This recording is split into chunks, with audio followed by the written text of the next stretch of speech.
Farrell sendiri kalau di game emang agak perannya digeser karena dia biasanya bermain di posisi 6 atau posisi 8. Tapi kemarin tuh lebih banyak di bek kanan sebenarnya. Oke. Tapi dia mengatakan nggak ada masalah. Dan penilaian dari pelatih juga bagus lah selama proses dari sisi latihan tersebut. Sedangkan Reno yang menikmati seperti posisinya yang asli, dia main dari wing kiri, yang di wing kanan tuh dari Brazil tuh. Oke. Dari pemain dari akademi dari Brazil. Reno kalau di total beberapa pertandingan main games yang simulation gitu mungkin ada sekitar 10 gol lah dia cetak. Oke. Jadi sebenarnya ya ini Ngecor, sebuah ngecor. hal yang bagus ya. Gue tuh salah satu yang mengamatin dia banget even sebelum pertandingan lawan Liverpool sebenarnya karena nggak sengaja waktu itu lihat scrolling YouTube terus ada muncul lah pemain ini dan terus ngeliatin ini pemain spesial banget punya gaya khas yang memang akan menjadi sebuah fenomena lah untuk sepak bola dan memang terbukti.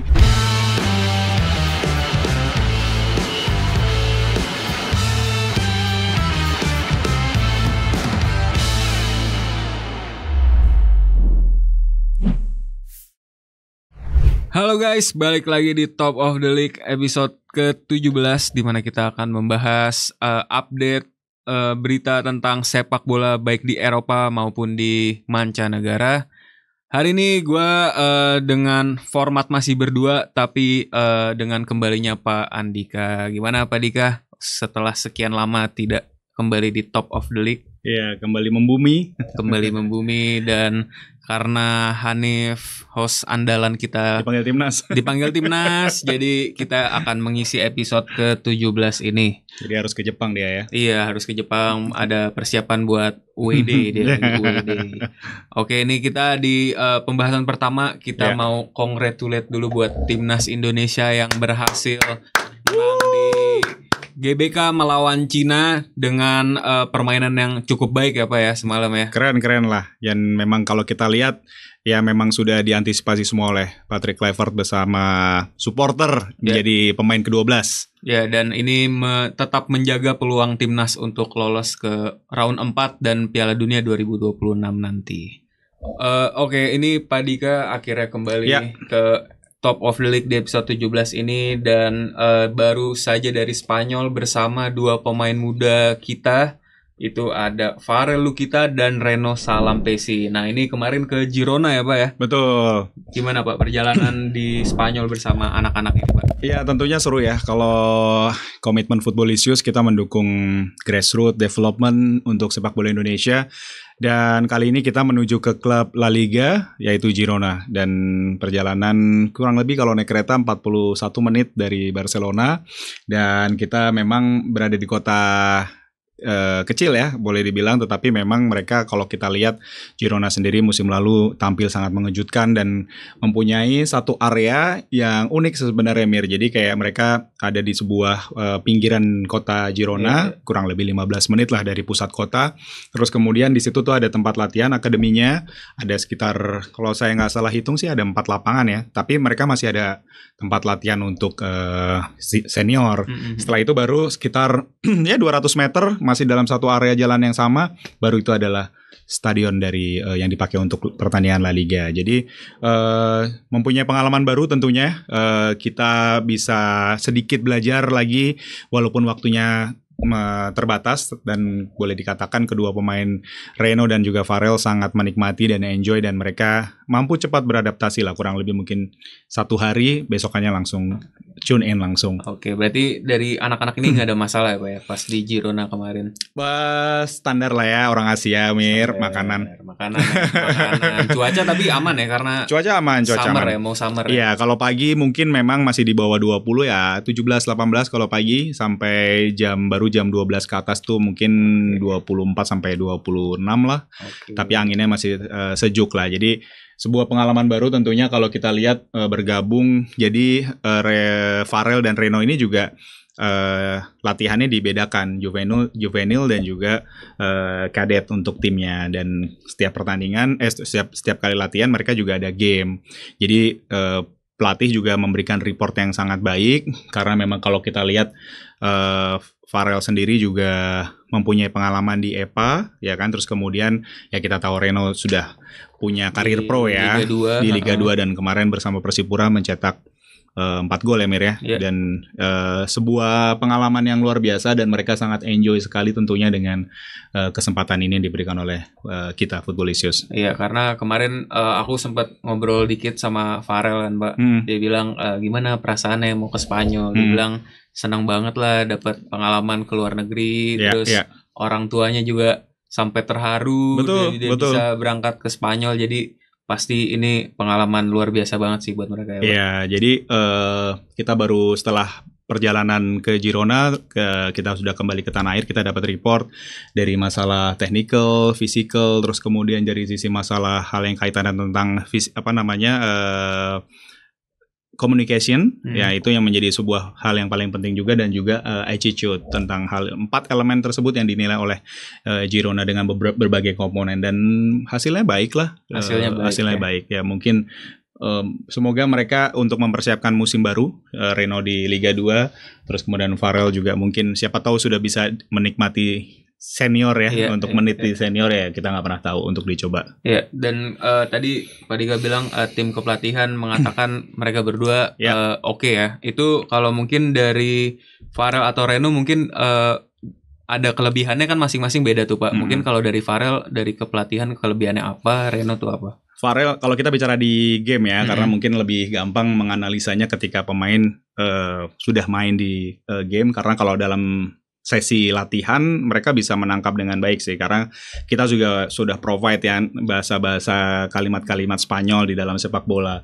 Farel sendiri kalau di game emang agak perannya digeser, karena dia biasanya bermain di posisi 6 atau posisi 8, tapi kemarin tuh lebih banyak di bek kanan sebenarnya. Tapi dia mengatakan nggak ada masalah, dan penilaian dari pelatih juga bagus lah selama proses dari sisi latihan tersebut. Sedangkan Reno yang menikmati seperti posisinya yang asli, dia main dari wing kiri, yang di wing kanan tuh dari Brazil tuh, dari pemain dari akademi dari Brazil. Reno kalau di total beberapa pertandingan main games yang simulation gitu mungkin ada sekitar 10 gol lah dia cetak. Jadi sebenarnya ini sebuah hal yang bagus ya, apalagi kita tahu posturnya Reno juga tinggi, 180-an lah. Jadi ini menjadi sebuah bekal, dan dia juga masih 17 tahun.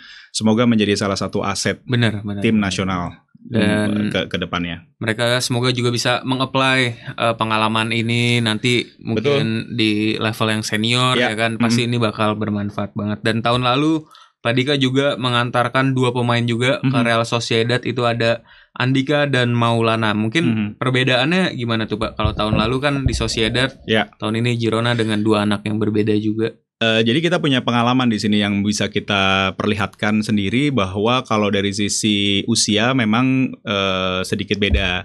Andika dan Maulana, mereka dari Forsky Football Academy, mereka umurnya masih 14 tahun ketika berangkat, dan masuk ke tim elitnya Real Sociedad juga untuk latihan di grup itu. Tapi memang dari sisi feedback yang saya dengar dari mereka semua tuh memang semuanya positif. Bahkan Andika mengatakan pola latihan ini yang saya suka sebenarnya kalau di Spanyol, karena mereka intensitasnya sangat tinggi, terus bagaimana harus mengambil keputusan yang sangat cepat. Ini yang biasanya masih agak sedikit kurang ya dari pemain-pemain muda di Indonesia. Mereka kan senangnya kan is all about show kan, gitu kan. dribble gitu kan. Terus kalau Farel sendiri juga kemarin menganalisanya dalam latihan di Eropa tuh atau kemarin di Spanyol tuh nggak lama-lama gitu. Saya pernah dengar ada satu klub Liga 3 lah ya gitu, atau klub Liga 2 juga, itu satu kali sesi latihan di Indonesia tuh bisa sampai 3 jam dengan kondisi cuaca yang luar biasa seperti ini. Sedangkan di sana memang dengan semuanya satu kali sesi latihan tuh di wrap up dalam waktu 1 jam.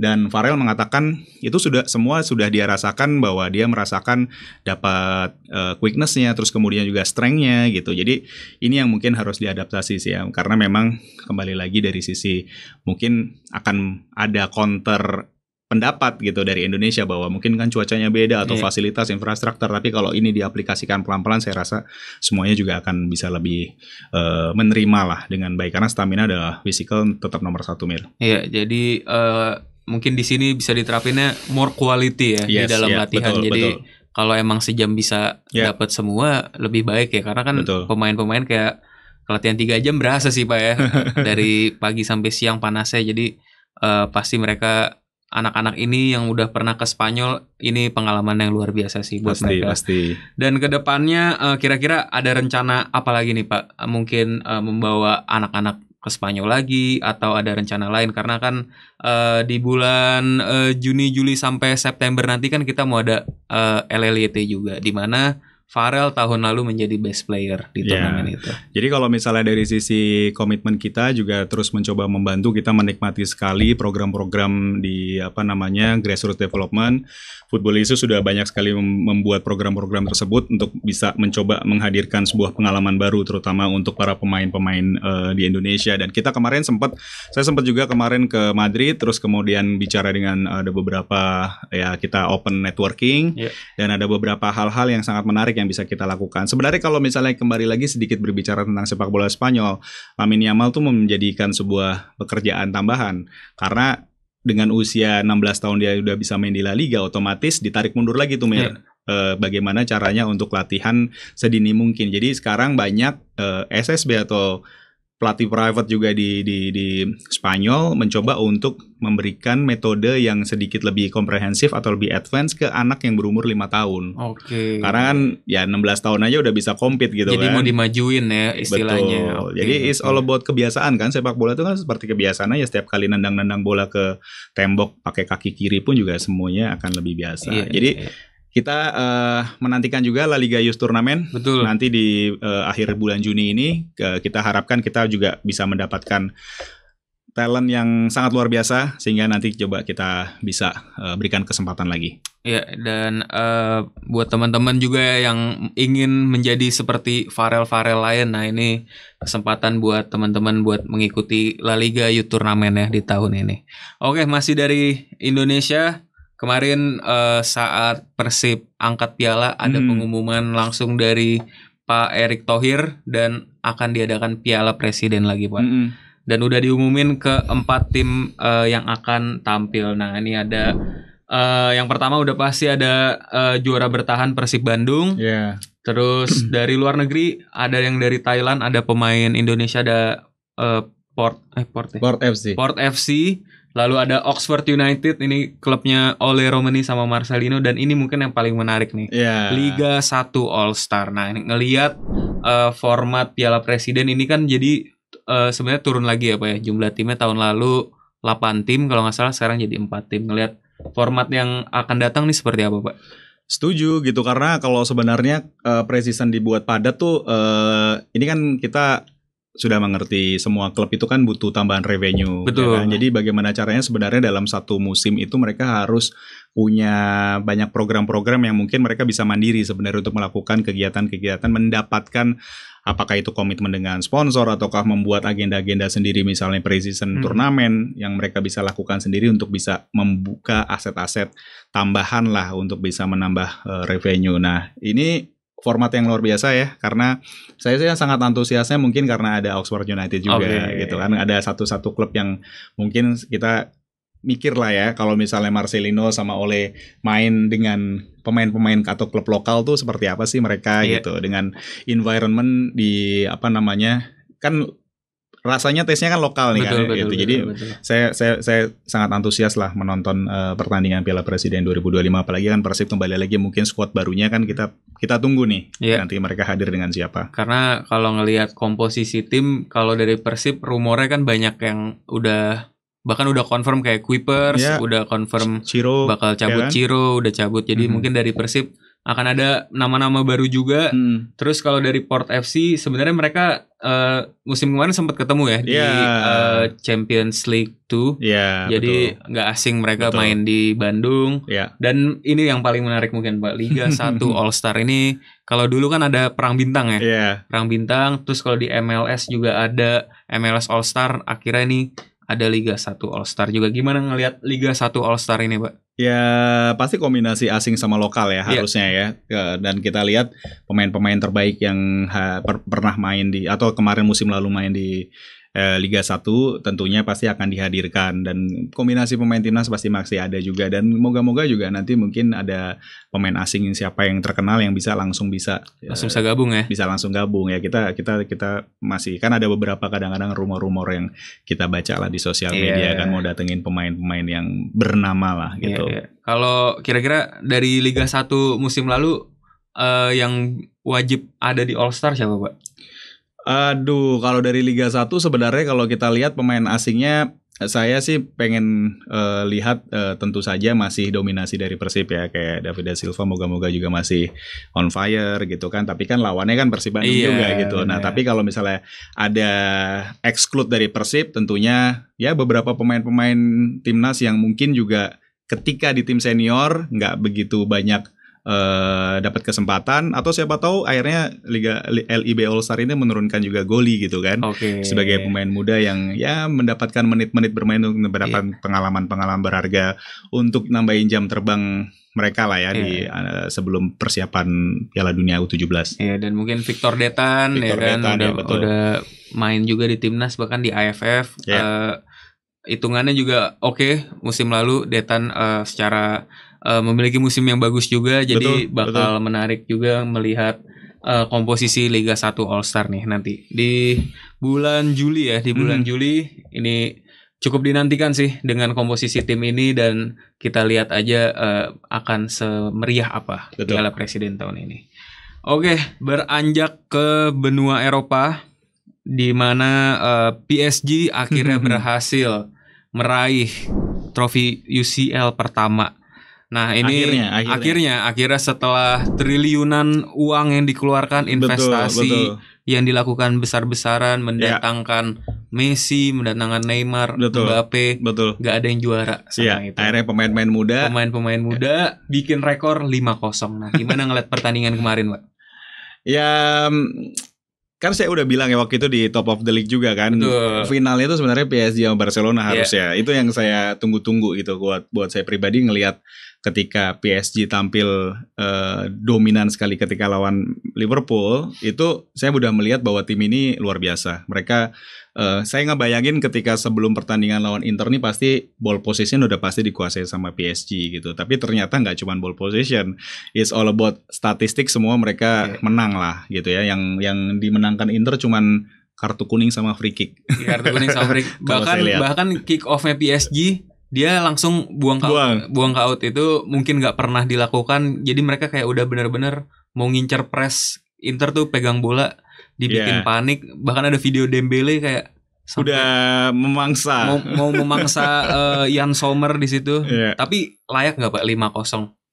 Kalau ngeliat pertandingan kemarin sangat layak, karena expected goal-nya PSG 3 something berbandingan Inter yang 0 something gitu ya, 0, berapa gitu. Jadi itu udah bisa melihat bahwa sebenarnya partai yang nggak imbang sih sebenarnya kemarin. Jadi banyak yang mengatakan bahwa ya memang tidak layak disebut final Piala Champions ya, Liga Champions. Tapi kalau misalnya kita lihat, memang ini ada sebuah hal yang is all about taktik dari Luis Enrique yang sangat brilian, dipadukan oleh pemain-pemain yang sudah sangat siap sih. Jadi lucunya ketika di peringkat berapa mereka di penyisian 15, 16 ya. Justru di grup mereka terseok-seok. Iya. Ternyata bisa langsung tampil memukau ini di fase knockout sampai final. Bener. Gokil. Dan ngelihat juga tadi Luis Enrique ini menjadi treble kedua dia, Pak. Ya. Dia pernah treble di Barcelona, sekarang dengan tim yang lebih muda PSG. Ini Enrique berarti udah masuk ke kategori pelatih top dong ya, Pak? Harusnya memang sudah langsung dikategorikan sebagai pelatih legend.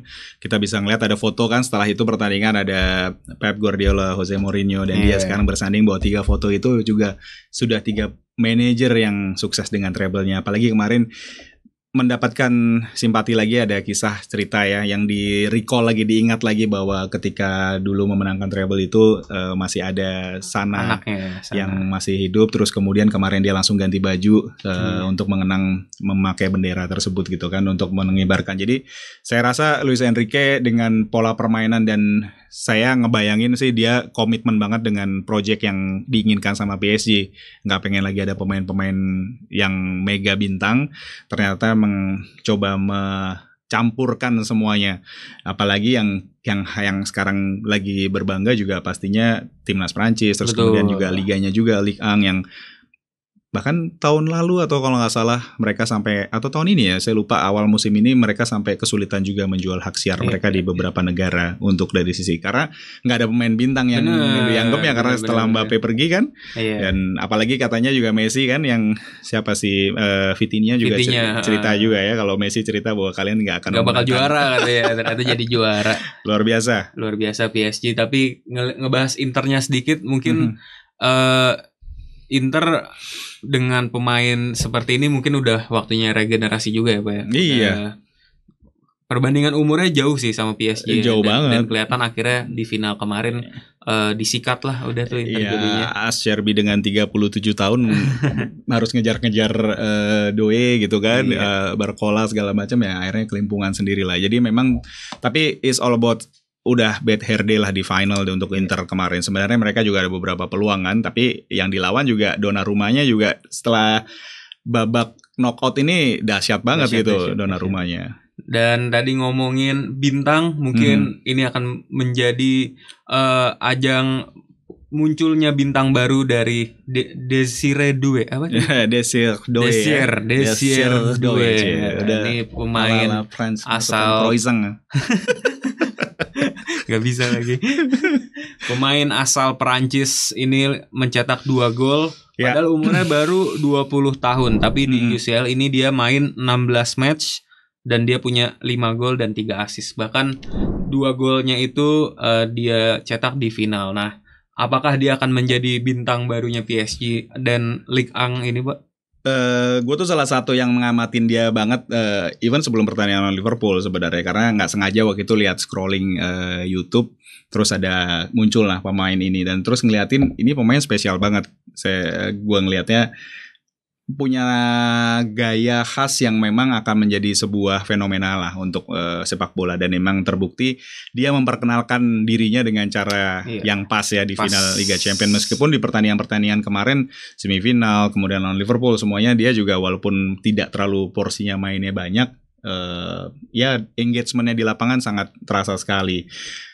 Dia ini bukan produk aslinya PSG loh, ya kan? Dia baru main dibeli di awal Rennes, musim ini, ya kan? Tapi harganya juga kembali lagi sebenarnya nggak murah, Mil. 50 juta euro dia dibeli dari itu, dan dia menolak Bayern Munchen, dan akhirnya dia bilang dia nggak pernah menyesal sama sekali dengan keputusannya itu, karena mungkin ini adalah strategi yang jitu ya dari timnya Désiré Doué ini, maksudnya dari manajernya, orang tuanya, bahwa mengatakan setelah Mbappe pergi, karena gaya-gaya mainnya sebenarnya hampir-hampir mirip. Betul. Dribble, dia dominan, cepat sekali akselerasi dari pinggir, dari wing gitu kan, terus kemudian bisa masuk cut inside, apapun bentuknya lah. Kemarin selama lawan di final dia mungkin jadi di kontra taktik nih, ditaruhnya di sebelah kanan gitu, ya kan, jadi cukup gemilang lah, dan menjadi sebuah harapan baru untuk Prancis atau PSG sendiri, dan harganya udah pasti langsung naik lagi ya.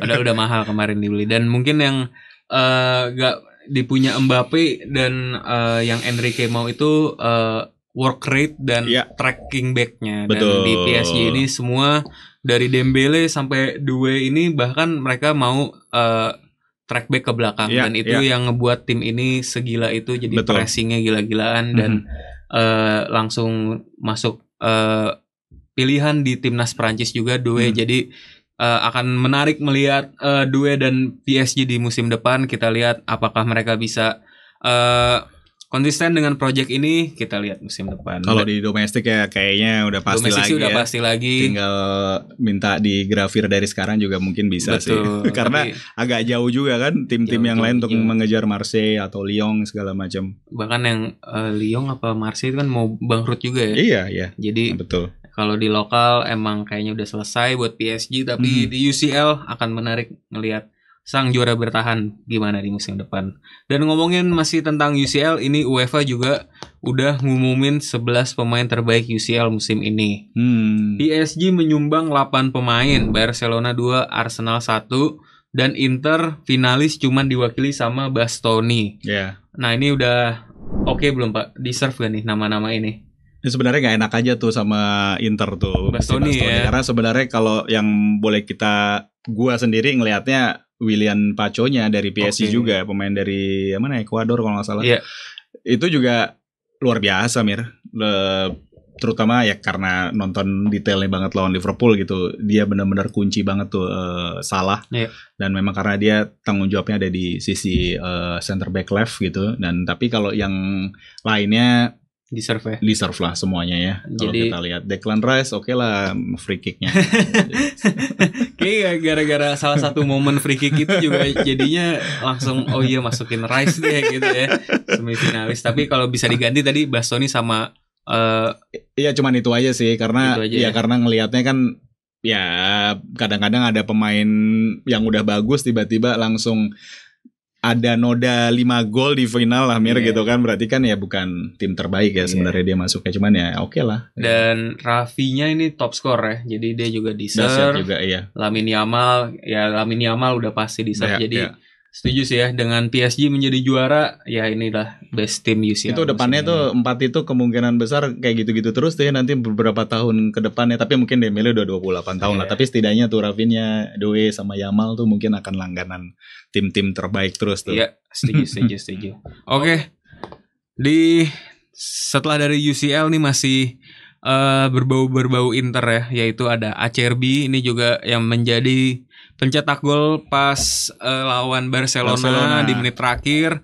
Dia menolak panggilan timnas Italia ini. Alasannya apa Mir? Alasannya dia sibuk kayaknya. Kayaknya udah tua juga. Udah tua juga. Tapi di Eropa kayak sering terjadi di Inggris ada Ben White, terus di Italia ini ada Acerbi. Ini pemain-pemain yang menolak ini gimana sih Pak? Boleh nggak Pak menurut Pak Dika? Ya karena mungkin kalau ada reason yang pas ya. Tentunya mereka pasti akan dilihat kalau dan ya biasanya kan mereka nggak ada personal reason gitu ya sama manajernya. Kalau misalnya memang dia tolak dia pasti kasih sebuah jawaban yang pas.